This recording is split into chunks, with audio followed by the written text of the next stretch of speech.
A woman's life hangs by a thread. The man who finds her isn't a savior, he's a warrior, and his rescue comes with a price that will echo across the territory. She was fleeing a future of terror, only to collapse in the unforgiving Arizona desert. When Annabeth Hayes opens her cracked lips to beg for water, the shadow that falls across her belongs to an Apache man. He offers her life, but with a stunning demand. In perfect English, he looks down at her and says, "I will save you, but you must be my wife." What desperate secret is he hiding? And what will she sacrifice to survive? The sky was a sheet of white-hot iron. Annabeth Hayes knew, with a chilling certainty, that this was where her story ended. Not in the fine parlors of Salvation Creek, not as the unwilling bride of the town's most powerful man, but here in the dust, with her body swelling from thirst and her hope already dead. Her horse, a reliable bay named Promise, had broken its leg in a ravine 2 days ago. The sound of the gunshot she'd used to put the animal out of its misery still echoed in her ears, a flat, final crack that had sealed her fate. She was running from Silas Croft. To the people of Salvation Creek, Silas was a pillar. He'd arrived 3 years prior with a silver-tongued charm and a wagon full of investment money. He'd built the town's first bank, funded the new church, and had Sheriff Jedediah Broady in his pocket. He was handsome, devout, and utterly magnetic. He was also a monster. Annabeth had seen it. Her father, Elias Thorne Hayes, had been one of the few men to stand against Croft's aggressive expansion. Elias was a quiet man, a rancher who knew the land, who traded fairly with the local tribes, and who kept meticulous journals.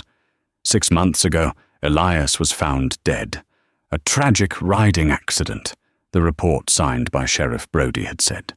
Within a week, Silas Croft had produced a stack of debt papers, claiming Elias had mortgaged their ranch, the Double H, to the hilt. He had also produced a marriage proposal for Annabeth. "Marry me," he'd cooed, his hand brushing her cheek in a way that made her skin crawl. "And I will forgive your father's debts. We can be a family." Annabeth knew. She knew those debt papers were forged. She knew her father's accident was murder. And she knew that the night of the wedding, Silas would not be looking for a wife, but for the one thing her father had hidden: the original land deed and his personal journals, which contained the real ledgers of Croft's finances.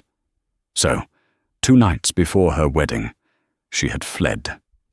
She'd packed a saddlebag with her father's journals, a canteen, and a loaded Colt, and ridden Promise east toward Fort Grant, hoping to find a U.S. Marshal.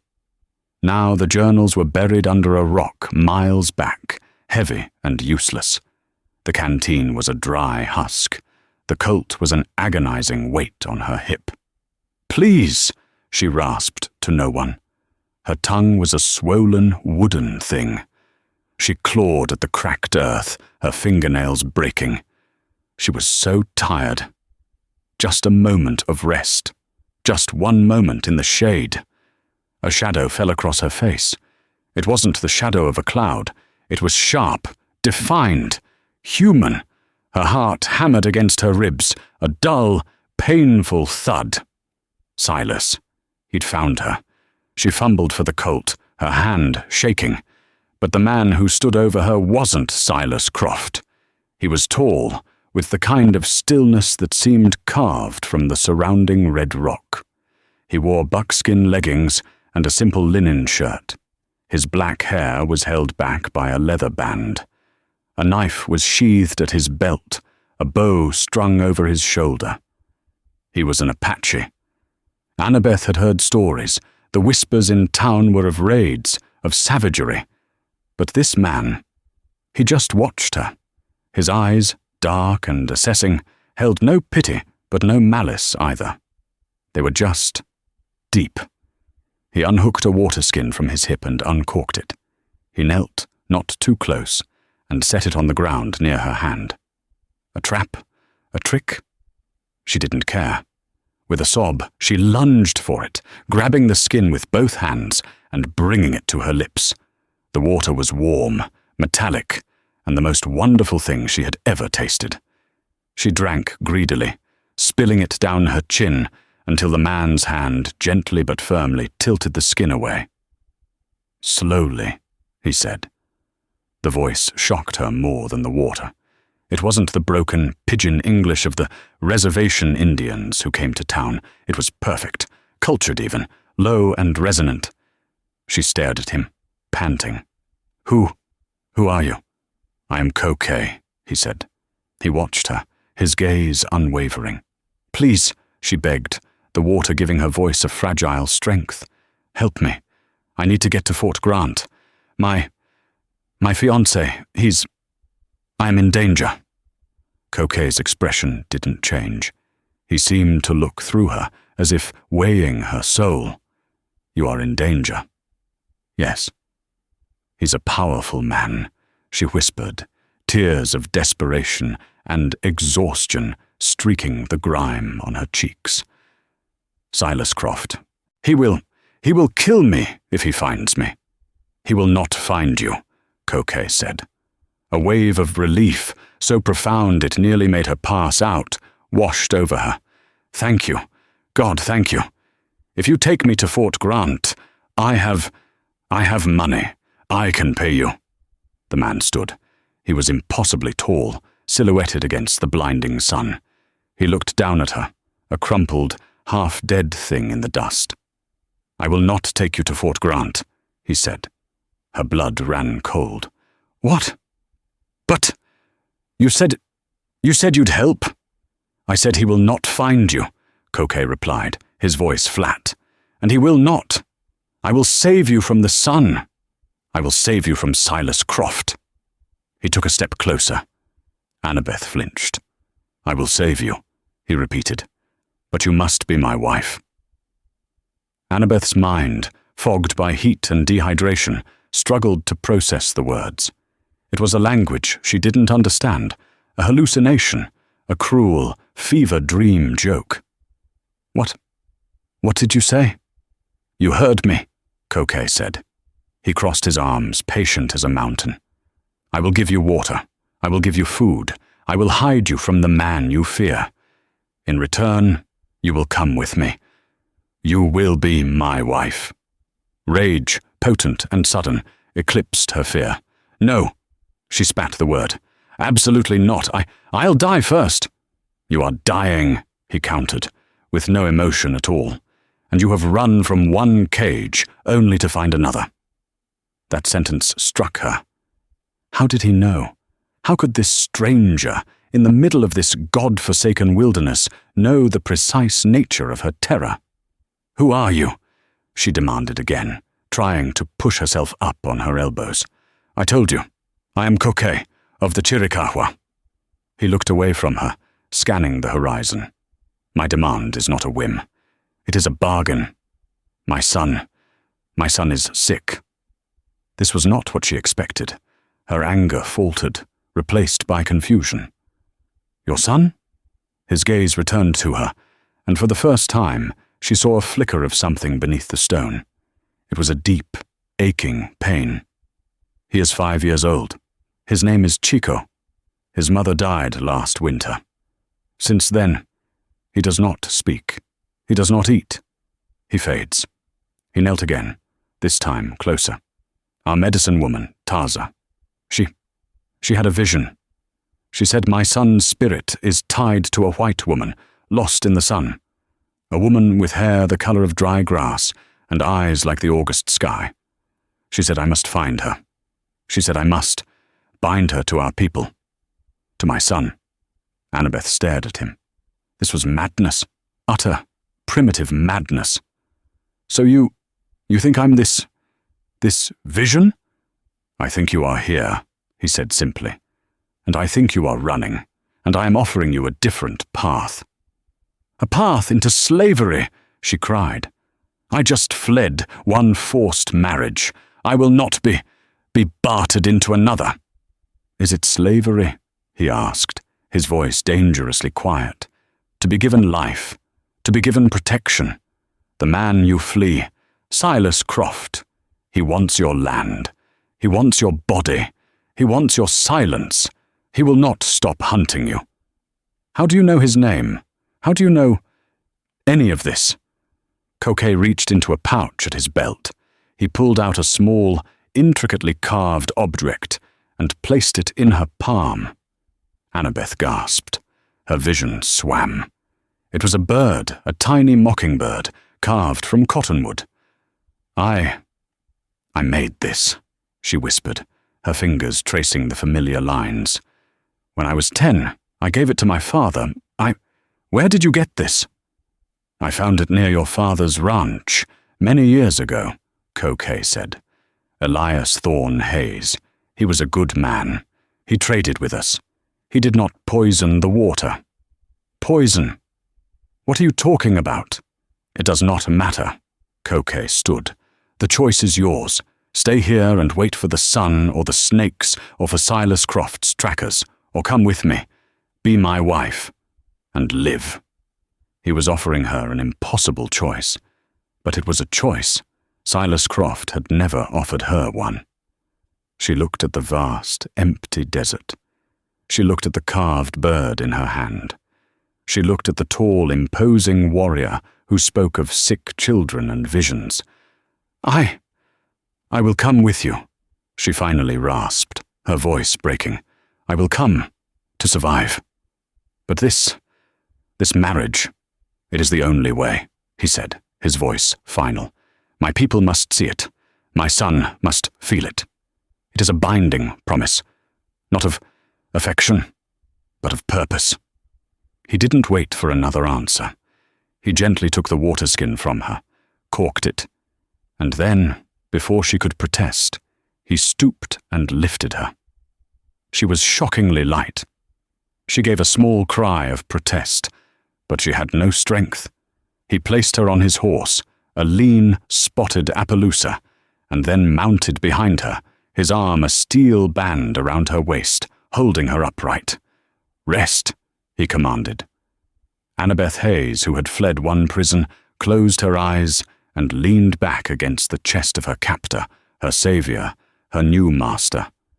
As the horse began to move, she fell into a dead faint, the little carved bird clutched tight in her hand. When Annabeth woke, the world was soft and dark. She wasn't on the desert floor. She was lying on a pallet of soft furs inside a structure of bent willow branches and hides, a wickiup. The air smelled of wood smoke, dried herbs, and something else, something savory. A small, contained fire burned in the center, its smoke rising through a hole in the roof. A woman's voice hummed a low, repetitive tune. Annabeth sat up, her muscles screaming in protest. The world spun. Gently, child. An older woman, her face a beautiful map of wrinkles, knelt by the fire, stirring a pot. Her hair was grey, her eyes as dark and bright as polished obsidian. This must be Taza, the medicine woman. Where am I? Annabeth's voice was hoarse. You're in the rancheria, Taza said, not looking up. You are in the home of Koke. You are safe from the sun. Safe, Annabeth repeated, the word tasting bitter. Am I a prisoner? Taza finally looked at her. Her gaze was not unkind. We are all prisoners of something, child, of the land, of our promises, of the men who hunt us. She ladled some steaming broth into a clay bowl. Koke is not a jailer. He is a complicated man. He told me about his son. Taza's face softened. Yes. Little Hawk. She nodded toward a small bundle of furs in the darkest corner of the wickiup. He is there. Annabeth squinted. A small boy, perhaps 5 years old, was sitting with his back against the wall. He was watching her. His eyes weren't the curious eyes of a child. They were hollow, empty. He has not spoken, Taza whispered. Since his mother, Alope, walked the star path. She died of the ghost sickness. The ghost sickness? Annabeth asked, taking the offered bowl of broth. It was warm and rich, and she semmed it, feeling life flood back into her. It came with the new moon last winter, Taza said, her voice dropping. A sickness of the water. It wastes the body. Alope, she was the first, but not the last. 3 others have followed. The creek, our spring, it is turning against us. Annabeth froze, the bowl halfway to her lips. Poisoned water. Koke said my father didn't poison the water. Taza's eyes sharpened. Your father was Elias Hayes. He knew this land. He knew the Chiricahua. He respected the borders. Then he came. Silas Croft, Annabeth whispered. The man with the snake's tongue. He offered to buy this land. Our land. Koke, as the war chief, refused. Croft smiled, and 2 weeks later, the sickness began. The pieces began to click into place, forming a picture of such profound evil, it made Annabeth's stomach turn. Silas wasn't just grabbing land, he was cleansing it. He's poisoning you, she said, her voice shaking with a new, cold fury, to drive you off, or kill you all. The men believe it is a curse, Taza said, but I have seen what the white man's medicine can do. I have seen the strange, salty powder he leaves by the rocks. A man's shadow filled the doorway. Koke entered, ducking his head. He looked at Annabeth, then at Taza, then at the empty bowl in Annabeth's hands, a flicker of something. Approval? It was gone as quickly as it came. You are awake, he said. It wasn't a question. Your wife is dead because of him, Annabeth said, finding her strength. Your son is sick because of him. My son is sick of grief, Koke said, his voice hard. The poison in the water kills the body. The poison of Croft, it kills the spirit. He walked over to his son. He knelt, placing a hand on Little Hawk's head. The boy didn't react. He didn't lean in or pull away. He just existed. Koke's hand, which Annabeth had seen was strong enough to break a branch, was impossibly gentle. He needs a mother, Koke said, his back to her. He needs balance. The vision said so. I am not a mother, Annabeth said, her voice small. I am just a woman running for her life. You are a woman who understands his enemy, Koke said, rising. He turned to face her. That is a start. His gaze was intense. This marriage, it is not what you think. I will not touch you. It is a political bond, a joining of paths. What do you mean? This camp is divided, he explained, his voice low. Another warrior, Delgado. He believes my way is weak. He wanted Alope. He thinks I am a fool for trusting the White Eyes path. What White Eyes path? My mother, Koke said, a rare shadow of personal history crossing his features, was captured by settlers as a girl. She lived in a mission. She learned your language, your ways. When she was rescued by our people, she taught me. I know how the white man thinks. I know his words. Delgado says this knowledge has made me soft. He says we should raid, burn, kill. Like the ghost sickness is a sign. And Silas Croft, does he know about this division? Croft knows everything, Koke said bitterly. And he is using it. He wants the land. Land he knows has silver. Annabeth's head snapped up. Silver. My father's journals. He was a geologist. He kept maps of the water sources, and mineral deposits. Koke took a step toward her. Where are these journals? I buried them, back in the desert, before I collapsed. These journals, Koke said, his eyes boring into hers. They prove Croft is a killer. They prove the land is ours. They prove he's a liar, Annabeth said. They show my father's real ledgers. They show the ranch was profitable. They show everything. A slow, terrible understanding dawned on Koke's face. He wasn't just fighting a land grabber. He was fighting a man who had a map to the heart of the Chiricahua. This is why, Koke said, his voice a low growl. This is why he poisons us, to get us off the land before anyone else finds out. He looked at Annabeth, and for the first time, she didn't see a captor. She saw an ally. He needs those journals, Koke said, and you are the only one who knows where they are. He thinks I'm dead, Annabeth whispered. Not for long, Koke said. His trackers will find your horse. They will find your tracks. They will know you did not die of thirst. He looked at her, his jaw set. You are no longer just running, Annabeth Hayes. You are being hunted. And this marriage, it is the only thing that will keep you alive. You will be my wife. You will be one of us. And you will help me save my people. And I will help you destroy the man who took your father. The bargain, as Koke called it, was no longer about survival. It was about vengeance. It was about justice. The revelation of her father's murder, followed by the truth of Croft's methodical poisoning of an entire people, had burned away the last of Annabeth's fear, replacing it with a cold, clear, burning rage. I will do it, she said, her voice steady.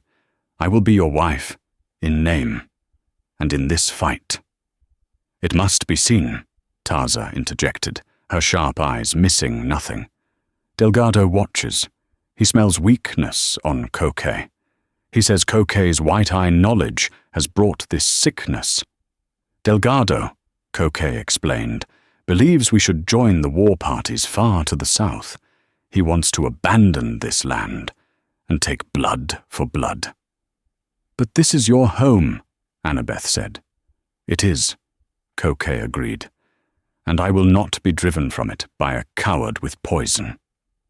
The wedding was that evening. It was nothing like the lace and promise affair Silas Croft had planned. There was no church, no preacher, no white dress. Taza dressed Annabeth in a simple, beautifully beaded buckskin dress that had belonged to Koke's mother. It was soft, supple, and felt more real than any silk corset she had ever worn. Taza braided her hair, weaving in 2 red-tailed hawk feathers. The entire rancheria gathered in the center of the camp. Annabeth walked with Koke, her head held high. She could feel the stares. The children were curious. The women were wary. The men were divided. She saw one in particular, a man with a scarred face and eyes full of contempt. He stood apart from the others. Delgado, Koke and Annabeth stood before Taza, who held a burning twist of sage, letting the smoke wash over them. We are here, Taza announced, her voice carrying on the cool evening air, to join 2 paths, the path of the warrior, Koke, and the path of the lost woman, Annabeth. She spoke of the balance, the man as the mountain, the woman as the water, the man as the bow, the woman as the arrows fletching. Then Taza took a strip of soft leather and bound Annabeth's left wrist to Koke's right. His skin was warm. You are now one people, Taza declared. Her enemies are his enemies. His people are her people. What is done is done. There was a quiet murmur. Koke turned to her. His face was unreadable in the firelight. He placed his free hand on her shoulder, not a gesture of affection, but of possession, of protection. It was a clear signal to Delgado, and to everyone else. She is mine. She is one of us. That night, in the wickiup, the tension was a living thing. Annabeth took her place on the pallet of furs. Koke took his own, on the other side of the fire pit. In the corner, Little Hawk watched them both, his small form a knot of silent misery. Days turned into a week. Life in the rancheria was hard, but it was real. Annabeth, whom Silas Croft had treated as a porcelain doll, was surprised by her own resilience. Taza taught her. She learned which herbs to gather to soothe the stomach, which roots to grind for flour. She learned to be quiet, to listen, not just to words, but to the wind, to the horses, to the silence of a sick child. Her focus became Little Hawk. She didn't try to mother him. She didn't coo or fuss. She simply sat with him. While Koke and the other men were out on patrol, hunting or watching for Croft's men, she would sit in the wickiup and sketch. She had always been an artist. She used a charred stick on a flat, pale piece of sandstone. She drew the horse she'd lost. She drew the mountains. She drew the little carved bird Koke had returned to her, which she now wore on a leather thong around her neck. She would talk, not to him, but near him. "This was my horse. Promise," she'd murmur, sketching the bay. "He was very brave. I miss him. This is the mountain Koke calls the sleeping giant. I think he looks more like a sleeping coyote, don't you?" Little Hawk never responded. He just watched. One afternoon, she was drawing the bird. "My father gave me the wood for this," she said softly. He said mockingbirds are the bravest because they sing their own song, and everyone else's too. She felt a movement beside her. She didn't look up, afraid to break the spell. A small, thin hand, brown from the sun, reached out. His finger, smudged with dirt, slowly, tentatively, touched the drawing. Annabeth's heart stopped. He traced the outline of the bird's wing, and then a sound. It was tiny, a dry, scraping sound, like dry leaves. A word. "Bird," he whispered. Annabeth's eyes filled with tears. She didn't dare move. She just nodded, her throat tight. "Yes, a bird." He looked up at her, his hollow eyes suddenly, shockingly, present. He saw her. When Koke returned that evening, he stopped dead in the entrance of the wickiup. His son was not in the corner. He was asleep on Annabeth's pallet, his small hand clutching the leather thong around her neck, his fingers resting on the small wooden mockingbird. Annabeth, her back against the willow frame, was also asleep, her head tilted, her hand resting on the boy's back. Koke stood there for a long time, watching the slow, steady rise and fall of their breathing. The medicine woman's vision. It had been true. This white woman, this strange, broken, and strong woman. She had brought his son's spirit back from the edge. He looked at his wife, and for the first time, the word wife did not feel like a bargain. It felt like a beginning. The shift in the camp was immediate. The news that Little Hawk had spoken, his first word in almost a year, and to the white woman, flew through the rancheria faster than a hawk's shadow. The women who had been wary now brought Annabeth small gifts, a pouch of sweet berries, a well-made scraping tool. They saw her not as Koke's burden, but as the boy's salvation. But as the camp's respect for Annabeth grew, so did Delgado's resentment. He saw his influence waning. He saw Koke, who had been weakened by grief, now strengthened by this strange new alliance. Delgado, who had preyed on Koke's pain, now found himself on the outside. And then he vanished. One morning, he and 3 other warriors who had been loyal to him were gone. Their wickiups were empty. Their horses were gone. "He is gone to raid the settlers," one elder said, his face grim. "No," Koke said, his eyes on the horizon. "He has gone to make a deal." Annabeth felt a cold dread. With Croft. Delgado is a fool, Koke said, his voice laced with contempt. He thinks he can use the White Eye's silver to buy power. He doesn't see that Croft is the snake, and he is just the mouse. The tension in the camp was thick enough to cut. Koke doubled the patrols. He sent scouts to watch the creek, to watch the mountain passes, and he began to train Annabeth. You must learn to defend yourself, he said, handing her a knife. Not just with this.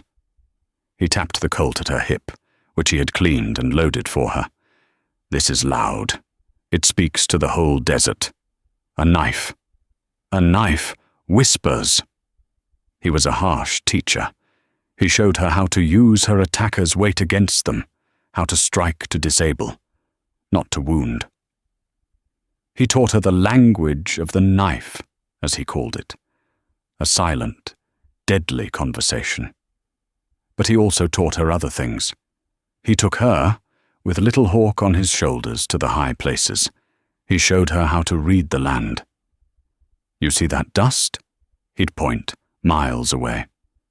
Too small for wagons, too slow for warriors. It is a single rider, leading a pack mule, probably a prospector.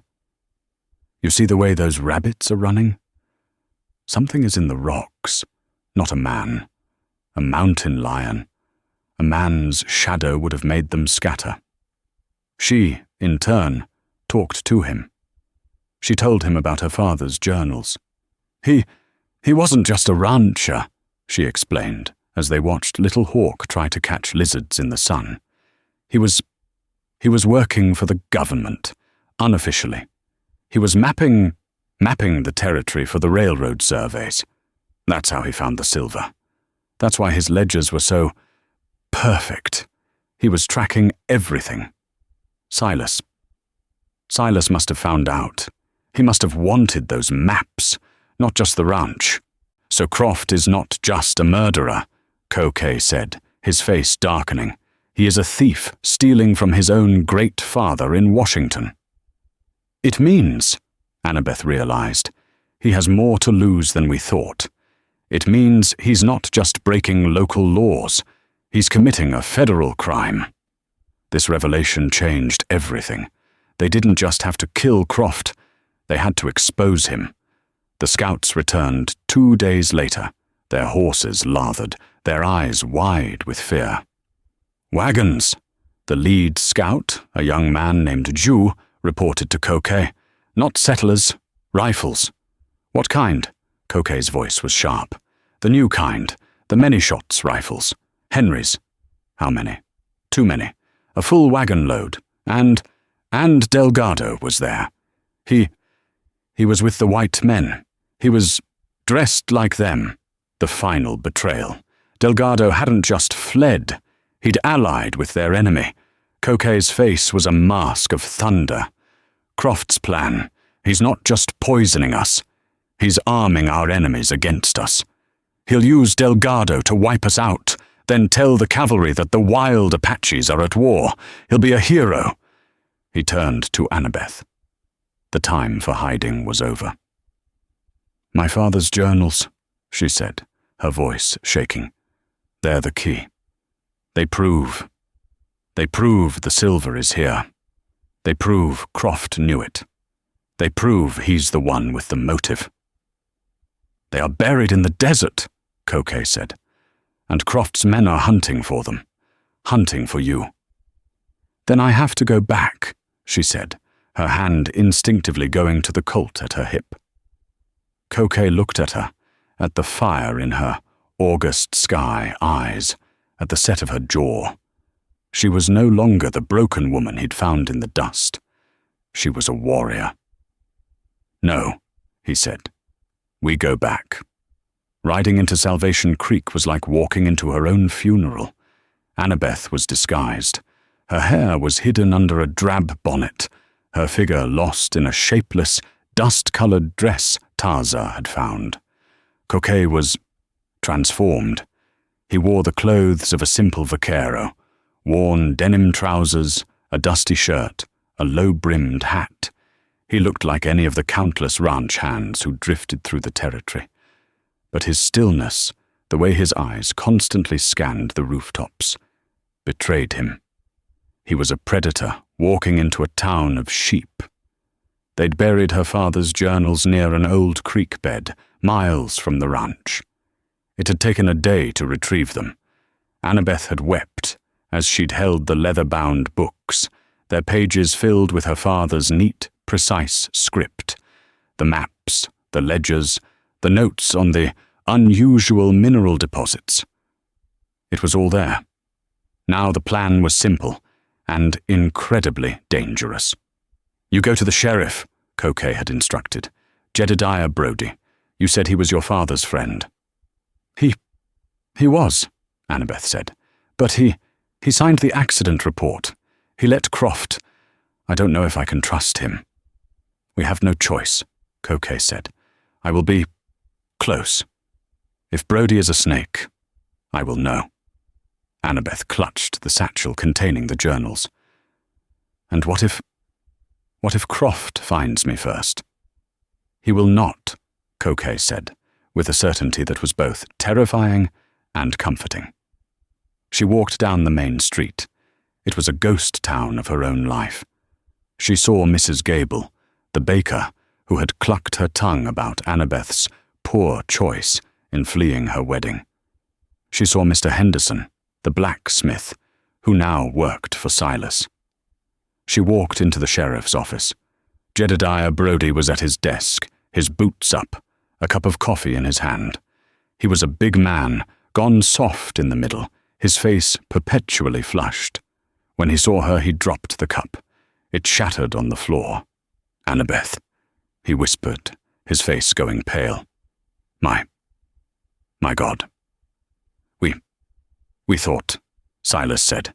He said the Apaches. "Silas lied," Annabeth said, her voice cold.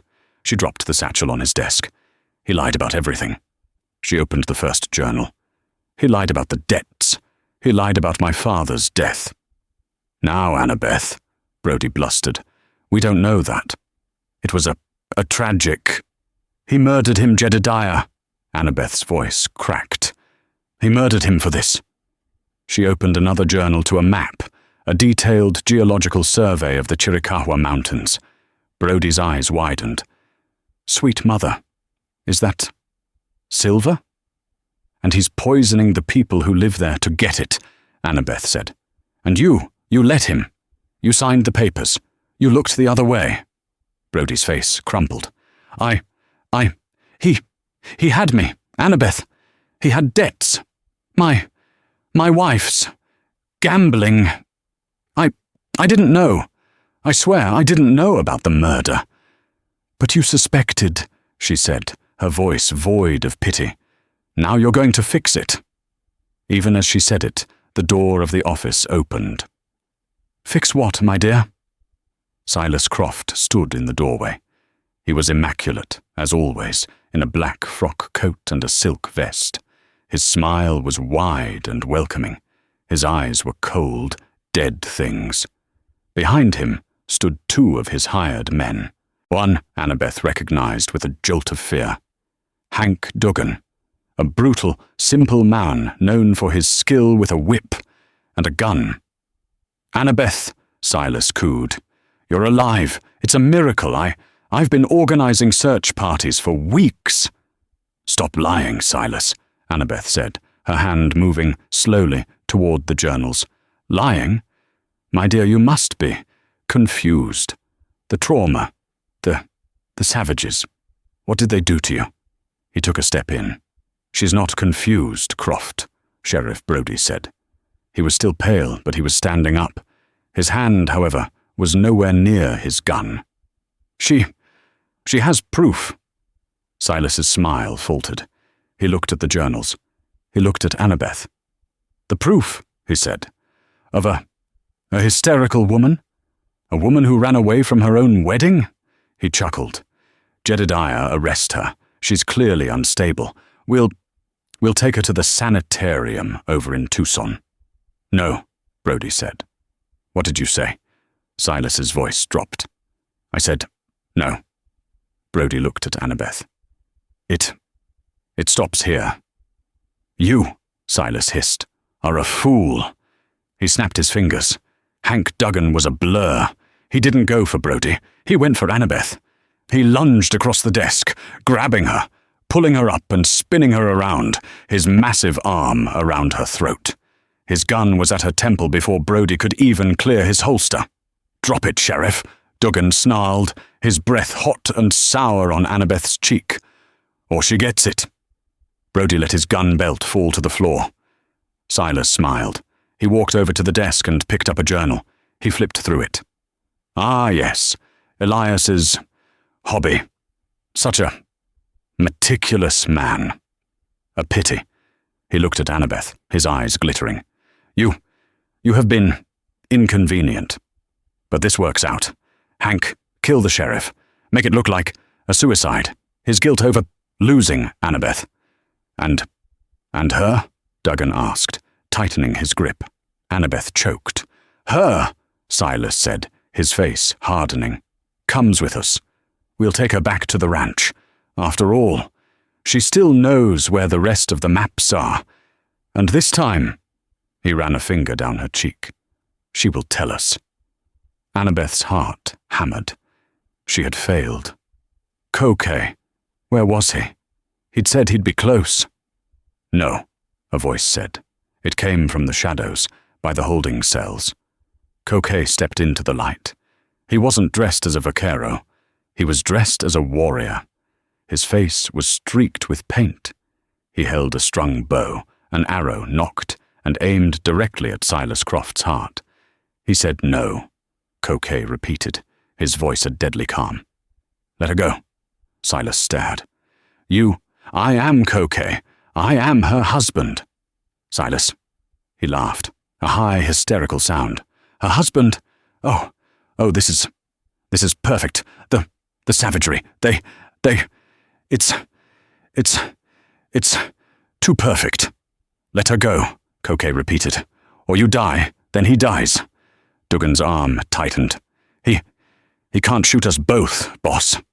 No, Silas said, his composure returning. He can't. He drew his own pistol, a silver-plated Colt, and pressed it to Annabeth's other temple. A standoff, Silas said, clearly enjoying himself. How very Western. Now, husband, you are going to put down the bow, or I am going to paint the walls with your wife's August sky eyes. The air in the small office was electric, thick with the smell of stale coffee, fear sweat, and the faint, cloying scent of Silas Croft's expensive rosewater cologne. Annabeth was a prisoner in her own body. The iron barrel of Duggan's pistol was a cold, hateful circle pressed against her temple, while Silas's silver-plated Colt was a hot, terrifying twin at the other. Hank Duggan's arm was a band of steel across her throat, cutting off her air, forcing her to breathe in the sour whiskey smell of his breath. Her vision was starting to tunnel. Silas was panting, not from exertion, but from a kind of manic, ecstatic rage. He stared at Koke, who stood as still as a red rock spire, the bowstring drawn taut, the obsidian-tipped arrow aimed directly at Silas's silk-vested heart. The muscles in Koke's back and arms were cords of potential energy, holding a deadly promise. You, a savage, Silas giggled, a high, unhinged sound that was more terrifying than a shout. You think you can challenge me? In my town? I am not in your town. Koke's voice was a low, calm rumble. It cut through the tension, a sound of pure, cold reason. I am with my wife. Wife! Silas shrieked with laughter. Oh, Annabeth, my delicate flower. What did he trade for you? A string of beads? A lame horse? Did he buy you? Or did you just give yourself away to the first creature you found in the desert? Annabeth flinched, the word striking her like a slap. Duggan's arm tightened, a brutal reminder of her helplessness. You should have married me, my dear. Silas hissed, his face close to hers. "You would have been dressed in silks. Now, you'll just be dressed in your own blood." He pressed his pistol harder against her skin. "A standoff. How dramatic. Now, husband, you are going to put down the bow, slowly, or I'm going to paint these walls with your wife's August sky eyes." Annabeth's heart hammered against her ribs, a frantic bird in a cage. "He'll kill us all. He'll kill Koke, then me, then Broady." Koke's gaze was unwavering. It was locked on Silas. "You are right," he said, his voice as calm as a winter morning. "I cannot shoot you both." Silas's smile widened. Victory. "But I do not need to," Koke continued. "He will." Silas's eyes and everyone else's flicked to the only other he in the room. Sheriff Jedediah Broady. Broady, who was standing, unarmed by his desk, his face the color of old parchment. He was shaking so hard his spurs rattled. He looked at Silas, then at Koke, then at Annabeth, a picture of pathetic indecision. Silas let out a bark of contemptuous laughter. "Broady? Him? He's a coward. He's a neutered dog. He's mine. He'll do nothing but—" It was in that half-second, that fractional moment of supreme arrogance, that Annabeth understood. Koke had not been speaking to Silas. He hadn't been speaking to Broady. He had been speaking to her. The signal was not a word. It was the moment. Silas's entire focus, his entire burning, arrogant attention was on the cowardly sheriff. He had dismissed Annabeth as a victim. He had dismissed Koke as a stereotype. Use your attacker's weight against them. A knife. A knife whispers. The training, the harsh lessons by the creek, the aching muscles, the bruises, it all focused into a single, crystalline point of action. Koke was trusting her. He was holding that arrow, waiting for her to make the opening. She didn't think. She acted. She let her knees buckle. It was not a fall. It was a conscious, controlled drop, letting her entire weight go slack.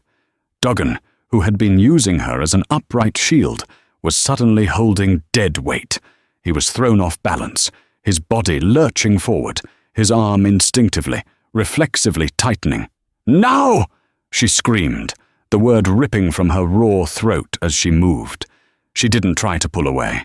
She drove her right heel backwards and down, with all the force of her desperate, terrified body. She wasn't wearing fragile parlor shoes.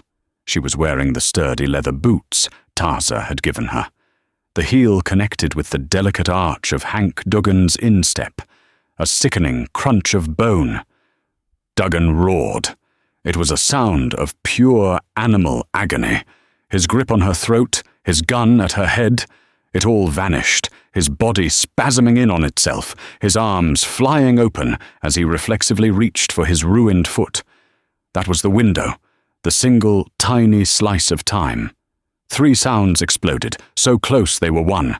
Thwang, the deep, resonant gut punch of Koke's bowstring, a sound of ancient, final judgment. Boom! The deafening, echoing blast of a rifle fired inside the office. Crack! The sharp, wild shot of Duggan's pistol, firing into the ceiling as his hand convulsed. Annabeth had already thrown herself sideways, rolling behind the cover of the desk. The air was sulfur and smoke, the room vibrating from the concussions. She coughed, her eyes stinging. Silence. A terrible, ringing silence. Slowly Annabeth pushed herself up. The first thing she saw was Silas. He was on his knees, his silver-plated pistol clattered uselessly on the floorboards. He was staring, with a look of profound, almost comical surprise, at the black arrow shaft protruding from the center of his chest. He looked up, his eyes finding Annabeth's. He opened his mouth. No sound came out, only a single bright red bubble. He pitched forward, dead before he hit the floor, his expensive cologne mixing with the smell of his own blood. The second thing she saw was Hank Duggan. He was a crumpled heap by the wall. Sheriff Broady stood over him, the smoking barrel of a Winchester rifle in his hands. He hadn't shot Duggan. He'd slammed the rifle butt into the side of the man's head, knocking him cold. The third thing she saw was Koke. He was at her side, having moved like a phantom. The bow was gone, a long-bladed knife in his hand. He wasn't looking at the dead man, or the unconscious one. His dark, intense eyes were scanning her, checking for wounds, for any sign of blood that wasn't Silas's. "Annabeth," he said. Just her name. I'm all right," she panted, her voice a ragged whisper. I'm fine." Koke's entire body seemed to deflate. He closed his eyes, just for a second, and took the deepest breath she had ever seen him take. He sheathed the knife. The immediate, lethal danger was gone. Broady, his hands shaking so hard he could barely hold the rifle, sagged against the wall. It's over," he wheezed. "My God, Annabeth, it's over." The aftermath was a cleansing storm. The U.S. Marshals who rode in from Tucson, summoned by a fast rider from Broady, were not interested in savage justice. They were interested in Annabeth's satchel. The journals were a revelation. They were not the ramblings of a woman. They were the meticulous, factual records of a federal contracted geologist. Elias Hayes had been mapping the territory, and his ledgers proved, without a shadow of a doubt, that Silas Croft had forged the debt papers. The maps proved Croft's motive, not just a ranch, but a mountain of silver. The rest of Croft's network collapsed like a house of cards. The wagon load of Henry rifles, intended for Delgado, was seized. Delgado and his rogue band, waiting at the rendezvous point, were captured by the marshals, their short-lived rebellion ending not with a bang, but with the clink of irons. The ghost sickness was identified, arsenic, systematically poured into the Chiricahua Springs. With Croft dead and his payroll gone, the poisoning stopped. Annabeth was a hero. And more than that, she was rich. The Double H Ranch was hers, free and clear, its value multiplied 1,000 times by the silver her father had found. A week later, she stood at the edge of Salvation Creek. The dust had settled. The town, now free of Croft's shadow, was already rebuilding. Sheriff Broady, his reputation restored by his somewhat embellished role in the takedown, stood awkwardly beside her. "Well, Miss Hayes," he started, twisting the brim of his hat. I mean, Mrs. Ma'am, the Double H is all yours. The foreman, Mr. Abernathy, he's waiting on your word. You're the most powerful person in this county now." She looked at the ranch in the distance, a sprawling, beautiful property, her father's legacy, her prison. Koke stood a few paces away, his Appaloosa waiting patiently. He was dressed again as a warrior, his painted vaquero disguise shed. He was watching the mountains, his home. His face was stone. He had known this moment was coming. The bargain was complete. He had saved her. She had saved his people. Their debts were paid. He had given her life. Now he was giving her back to her world. Annabeth felt a tear slide down her cheek. "Thank you, Sheriff. For everything." She turned and walked to Koke. He didn't look at her, but she knew he felt her presence. "The bargain is complete," she said softly, her voice just for him. "You saved me. I am free. My father is avenged." Koke turned to her, and the controlled emptiness in his eyes. It was worse than any anger. It was loss. He nodded, a single sharp dip of his chin. "You are free, Annabeth Hayes. Your path is clear." He turned to mount his horse, to ride out of her life forever. "Wait." He stopped, his back to her. You lied to me, she said, her voice shaking. He turned, slowly, a dangerous question in his eyes. I have never lied to you. Your demand, she said, taking a step closer. You forgot the terms of your own bargain. The bargain is broken, he said, his voice flat. You are not. You said you would save me, she interrupted. And I must be your wife. You didn't say, until I get my ranch back. You didn't say, until the bad man is gone. She was standing in front of him now, her head held high. That man, she said, pointing back at the town, thinks I'm the most powerful person in the county. He's wrong. The most powerful person I know is a 5-year-old boy who learned to speak again. She reached up, her fingers finding the small, carved mockingbird at her neck. This ranch, this town, it's my father's legacy, but it's not my life. My life is with my son. She saw his throat move, just once. Your demand was stunning, she whispered, looking up into his dark, unreadable eyes. I thought it was a prison. But it wasn't. It was a key. It set me free. But you are still bound by it. You are bound to me, Koke, as I am, to you. He looked at this impossible woman, this woman of iron and water, who had faced death in the desert, who had faced his enemy in a smoke-filled room, who had chosen. Slowly, as if awakening from a long dream, the stone mask cracked. He didn't smile. It was something deeper, something more profound. The haunted, grieving warrior he had been. He was gone. In his place was just a man. He reached out his hand, not to grab, not to take, but to offer. His palm was rough, warm, and strong. Annabeth placed her hand in his. It fit perfectly. Come, Indar, he said, his voice low and full, using the Apache word for wife. Chico is waiting. We will go home.